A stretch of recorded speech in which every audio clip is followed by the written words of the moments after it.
Welcome back to CFO Weekly, where we're talking with financial leaders about how to build efficiency in their teams, create time for strategy, and ultimately get results. With your host, Megan Weiss. Let's jump right in. Today, I have the pleasure of speaking with Dustin Prager. Dustin Prager is the Chief Financial Officer at Olympic Companies, Inc. in Minneapolis, Minnesota. He graduated from St. Cloud State University, where he double majored in accounting and finance. He started out in public accounting, where he worked in tax, audit, and advisory services, with a focus in construction and manufacturing while earning his CPA license. After public accounting, he took a job for a publicly traded medical device company. He then became controller at a $500 million pipeline construction company owned by CenterPoint Energy. Most recently, he was brought on to Olympic as their controller and was promoted to CFO after just 6 short months. Dustin, thank you so much for your time today. Thank you. I'm happy to be here. Yeah, so today's topic is advice from a young CFO on getting to the top and making your mark. And Dustin, I'm looking forward to hearing some great stories and learning from both your successes and challenges. So let's just jump right in. As a new CFO and a relatively young one at that, what are some of the challenges that you've encountered? Yeah, I would say my biggest challenge is getting to that CFO level. So maybe I'll just touch on that. I think in any industry, and I think any candidate interviewing for a job, they run into that same situation. They want to take a step up, but that step up is always asking for more experience. Or a CFO, when they're interviewing or wanting a CFO to come in, they want one with experience. So how do you get that without having the opportunity first? So yep. I found that was a pretty big challenge. And interviewing for the job at Olympic, they were initially just looking for that controller role, but it was to replace their CFO that's been here 30 years. So what we talked about and what I kind of pitched to them is that I'll come in as a controller. I really don't even care what I get paid, but once, this happens, and this happens, once you guys are satisfied and kind of, put an expectation or some measurement to it, then I would like that title, that responsibility, and then the compensation we talked about too. So I kind of gave them an opportunity as essentially a trial run to test it out and kind of prove myself. So that's how I was able to get over that initial hump of everybody wanting experience, but trying to get that. It's like the chicken and the egg. Yeah, exactly. Which one comes first? Yeah. That took, and you needed that opportunity to be open to that too. Absolutely. And I've always found that the best way for a promotion is to be, performing the work of the role you're wanting. So that was a great negotiation tactic on your part. Yeah, exactly. It worked out. And then so I think they were their thoughts. So there was an interim CFO from the accounting firm that was in the last year and a half that was filling in for the previous CFO that was here for a while. And I think they were thinking like a 6-month transition period. And I just told him in the interview, I said, if he's still here with me 6 months from now, one of us are doing something wrong. So I think, it happened sooner than what they were thinking, but it kind of gave us a win-win situation. And then, within 6 months, the start of this year, I got that promotion. So it worked out really well. And I think they're pretty happy too. Well, congrats on that. That's great. What advice can you give to other young finance and accounting professionals or young professionals in general, hoping to move up the ranks and get to the top position? Yeah, that's a really good question because I've struggled with that in my career, and I want to, people want to do it quickly, and sometimes that's out of your control. So my advice would be, when you're working with your employer or your boss, and I do this with my people too, is I think it's okay to lay out your expectations.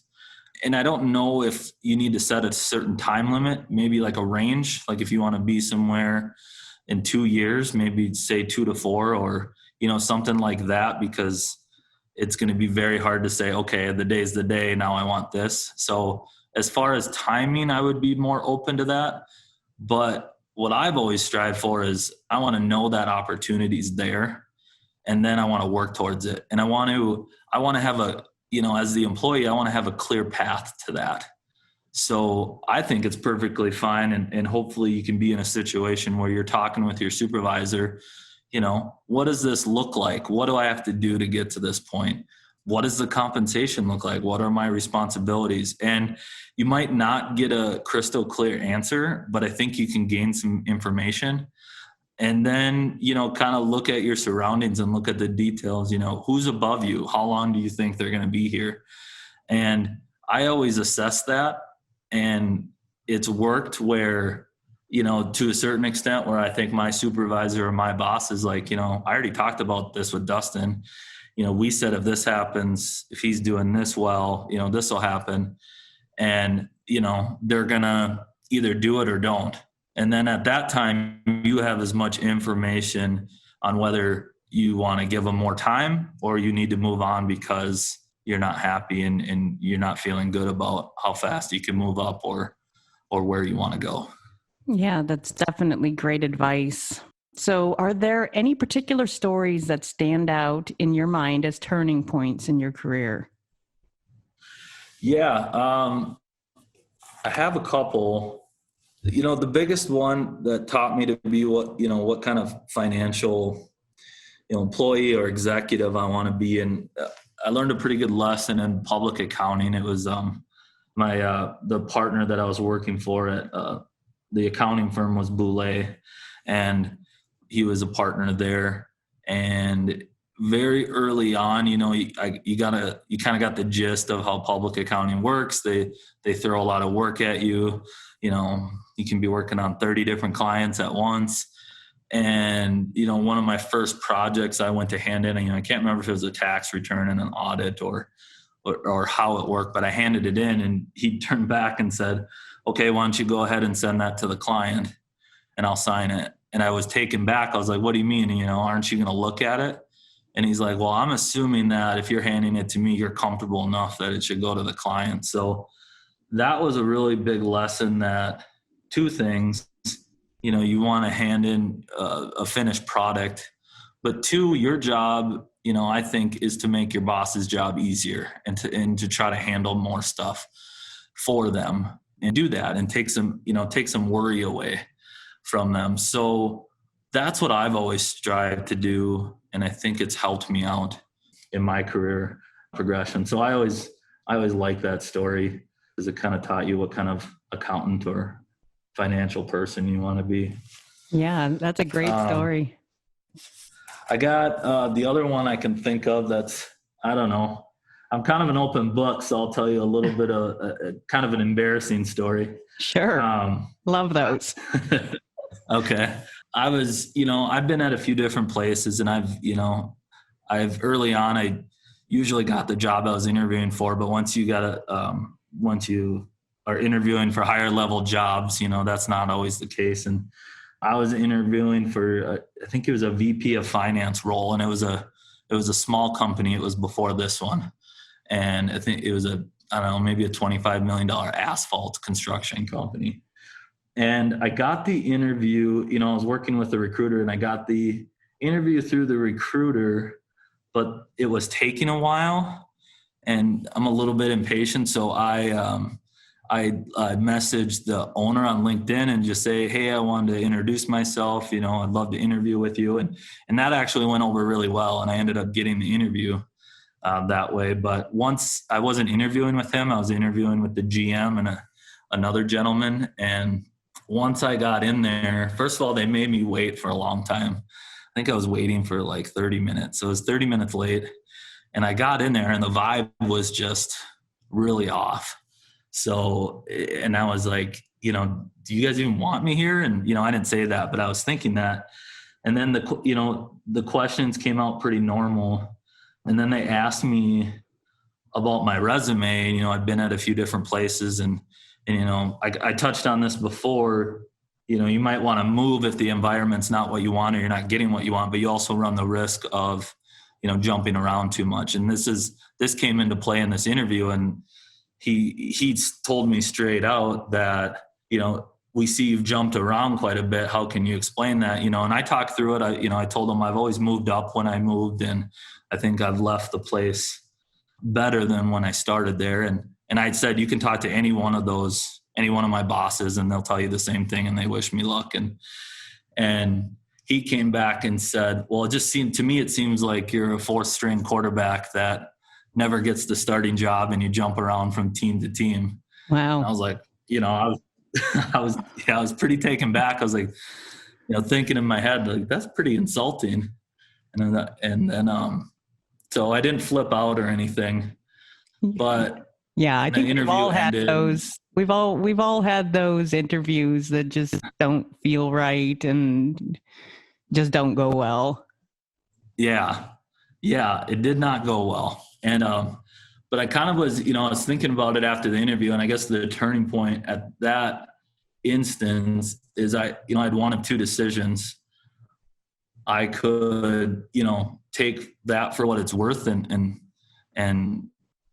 or take it to heart essentially and try to, maybe get discouraged and maybe, I can't be at this place, or maybe I can't be at that level, and, kind of let it get to me. Or I could trust myself that, I disagree with him. I guess it reminds me, and I like to tell that story too, because being a CFO or a leader of a company, I never knew how many times that I would be in situations where you gain as much information as you can, and you use the resources around you, but in the end, you're kind of isolated, and you got to be able to trust yourself and your decisions.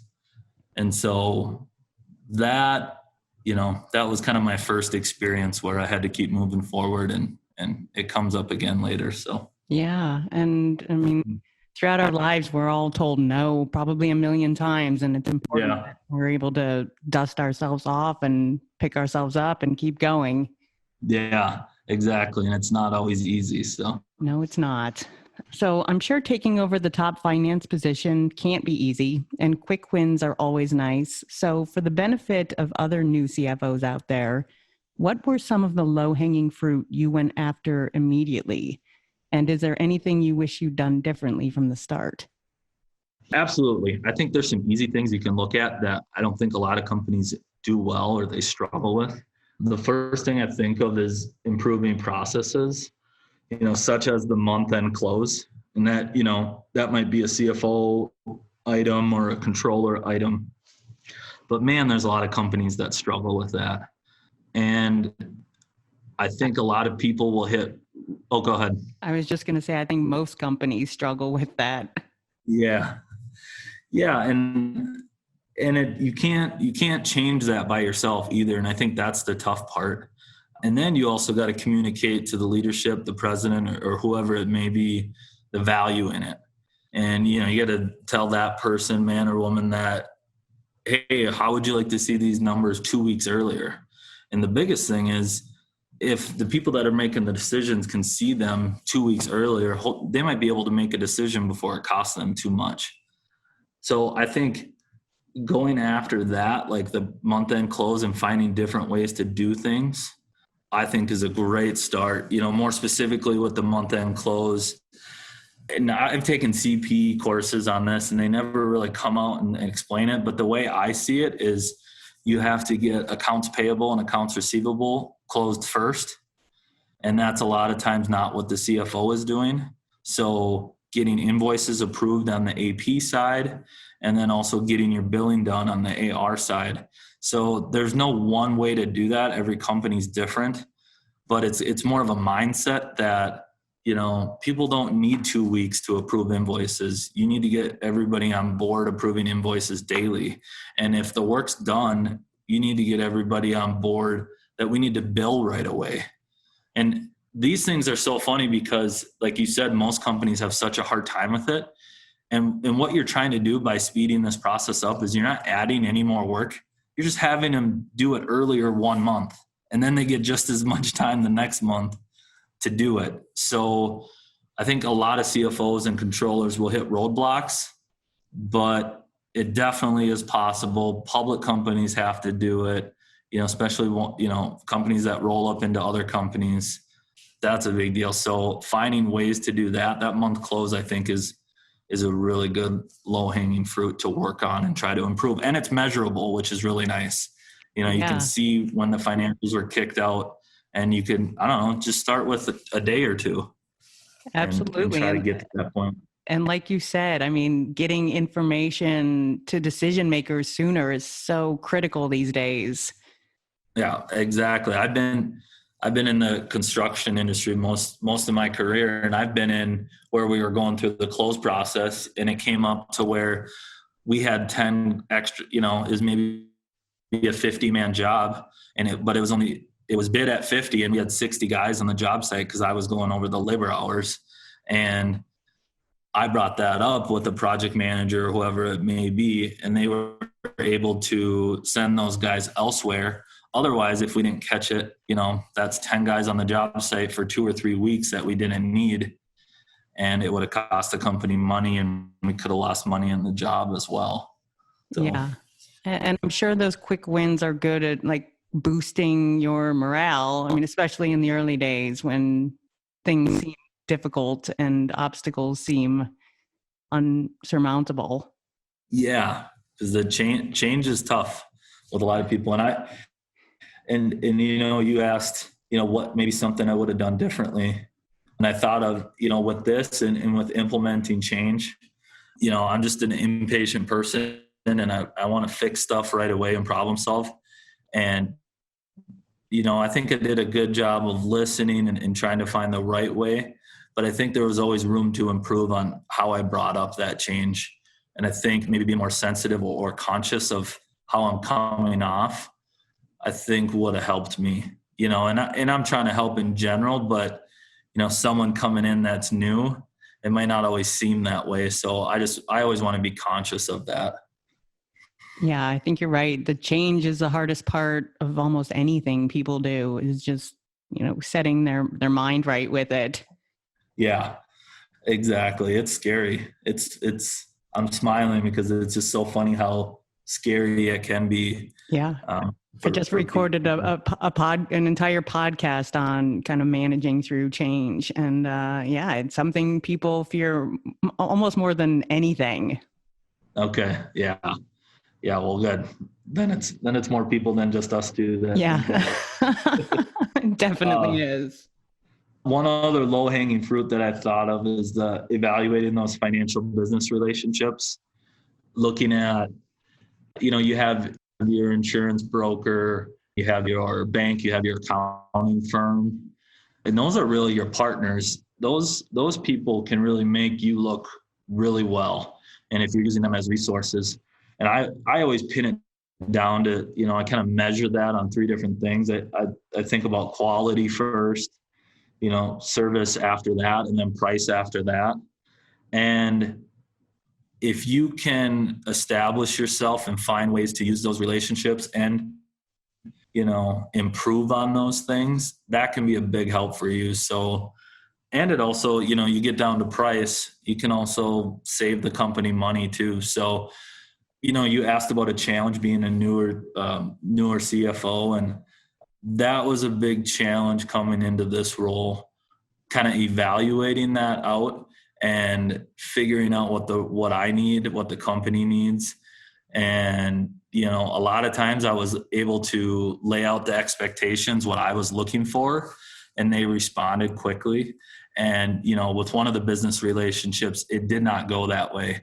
We were being overcharged. They weren't getting back to me. I don't know if it was because I was new or young. They acted like I was working for them and not the other way around. So that was a challenge, reestablishing that, hey, you've been with us for 20 years. I want to talk about how we're going to make it work the next 20 years. And, with one of the relationships, it didn't work out. And we were able to bring in another group that does a better job, does a more quality job, costs a lot less too. So. Yeah, that's a great point. I think some partnerships, just like some employees, become just complacent and a little too comfortable. So you're right. I mean, it's a good idea to always be looking at them and making sure they're the right fit. Right. Exactly. Yep. Okay. So then after some of the quick wins, what were some of the midterm goals you set for yourself? Yeah. And I would say midterm goals are the ones I'm thinking about right now. The biggest one I'm worried about and I want to get, in better position is our finance group. And we're kind of, the things I think about are the future and cross training. I think we got some good people here. We do. It's a great team, but we definitely coming in here, we had some exposure where if one person went down, it would be pretty tough. And then also, so that cross training, I think, is a really big deal. And you can't do that day one. That takes time. So getting people on board with that cross training, so we're in a better shape. Even if someone wants to take a vacation, I'm sure a lot of people can attest to this. I have accounting employees here that haven't taken a full week of vacation off in years just because they're so pigeonholed. So that's one thing I think about that we're trying to work on right now is cross training. And then also, what does your group look like in 5 and 10 years? Where are people moving to? Is there going to be an opening? You always like to promote with an opening. So I think as far as a midterm goal, that's one of our biggest ones. Yeah, well, that's great. And like you mentioned, the cross training, I think so many of these processes exist only in people's heads. And so it starts to become impossible for them to leave work because nobody else knows what they do. So I think that's great advice. Yeah, that's a really good point. And I don't think nobody likes doing it, but doing some of those procedure manuals and things like that. So when someone does take over, they can kind of follow a list. And that's another change item that people aren't always comfortable with because it makes them feel like they're being replaced and they're not. Yeah. It's just, we need to have a plan in place. So. Yeah. Do you ever want to take a day off? Yeah, exactly. So as a young CFO and a new one, how did you win the trust of others on the leadership team? And how do you get your point across and persuade those around you? Yeah, to be honest, I don't know if I could say I have like 100% trust of the whole leadership team. I think I'm off to a great start. Yeah. I think they would say they're pretty happy. But building that trust, and that's kind of what you talked about, moving up quickly. I think to fully have that trust, that does take time. You could just knock it out of the park your first 6 months, and it's not like they're going to hand everything over to you. And that's something I got to remember too, is be patient, gain some experience with this company and gain that trust. But what you can do while you're gaining that and gaining that experience is, I think, can keep on continuing to find ways to add value and keep on looking at ways to make life easier for everyone else and provide more information to help them do their job. And not just the people you work for, the people that work for you, the people in different departments, make yourself valuable and really help in it. I think just by showing that you care and that you're bringing good ideas and backing it up, I think that trust will come sooner rather than later. Yeah. And I think you mentioned earlier, just making, your boss's life easier, and like those on the leadership team, making decisions for them, giving them the information to make the faster decisions and make their life easier. Yeah, exactly. And the second part of your question is such a good question too. How do you persuade others? I don't always. You do got to be good at it. You got to communicate effectively. But I think the thing you try to keep in mind is that you bring up things like you said, like we're talking about, that can add value. And if you want to make a change, you have to back it up with, how is that going to help the company? How is it going to help you? Can you put some a tangible or financial measurement on it, on how it's going to help? Have that, see where you got to try to show them how it's going to affect and make things better. And you do that the best way you can. And sometimes they're still going to be like, nope, I don't want to do it. And then at least you tried. And then if something goes wrong later, you can bring it up politely and tell them, or ask them, are you ready to try it yet? And, but that comes with, having a good leadership team. And I have that here where, they're open to listening and trying different things and yeah, be ready for questions too, kind of anticipate what questions might come up with it. So I think that's the best you can do. Yeah, I guess at the end of the day, it's got to be collaborative. And like you said, there's gives and takes. Yep. Yeah, exactly. And lastly, so many times finance departments can end up being siloed from the rest of the organization. And, they're reporting only on historical results. So how do you suggest that we can work together with operations to improve our organization's performance? Yeah, what a great question. Because I just think that this is an issue in so many places. And I'll answer the question the best way I can. But, I think of one company that I worked for. It was a $500 million construction company. I was the controller there, and it couldn't have been more siloed. I don't even know if anybody in finance, I think the top position was called like a finance director. I don't even know if he talked to anybody in operations or things like that. And what we had to do in the construction industry is you have a WIP calculation and you need to work with the project managers on how to adjust that at least monthly.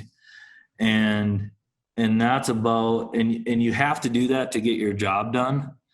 But it could have been such a good opportunity to help out the company. I honestly was in a situation where we saw the company losing millions of dollars and they just would not listen to us. And it was so frustrating because it's just like, what are you doing? And even, let's just say there was other meaning behind it or reasoning behind it, like at least have that conversation.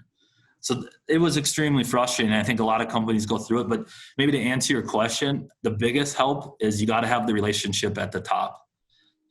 You got to try to build that's going to help extremely. And for someone that's not at the top, try to build your relationships where you're at, in the middle, at the bottom, and try to build that rapport and keep trying to find ways to add value. And I think companies get stuck because it's almost like the operations or leadership group. I think there's situations where they think it's an insult because you're trying to correct something they're doing. And, it's business to a certain extent. So you can worry about people's feelings and stuff. But if we're talking about a lot of money, my position is I'm always going to keep bringing that up.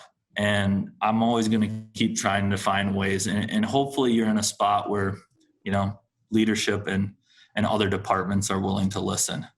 And you're willing to listen to them too, to see where they're coming from.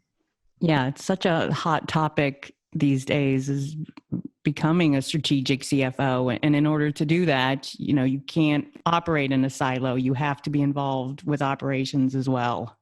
Right. It's so important. I don't know, for anybody wanting to come up, it is turning into more of a strategic role. And you are getting more involved, and they're being used in different ways. And in the right culture, in the right company, hopefully that's the case. And I think it makes the job more fun. So yeah, I absolutely agree. Dustin, thank you so much for joining me today. Yeah, thanks for having me. I thought it was such a cool idea to, bring CFOs on and talk about these things because, as professionals, we're so siloed. So it's good to listen to other CFOs and get good ideas and talk about these items. So I've thoroughly enjoyed speaking with you, and I always love learning from and about people who've been successful in their careers. So thank you for your time today. No problem. Thank you. And to all of our listeners, I hope you've enjoyed today's topic as well. Until next week, I wish you all healthy and happy days ahead.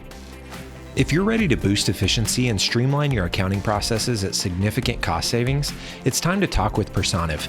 Their people-powered solutions have transformed the delivery of back-office tasks and general accounting functions for decades, partnering with clients to provide everything from accounts payable to payroll services. See what Personiv can do for you by visiting personiv.com.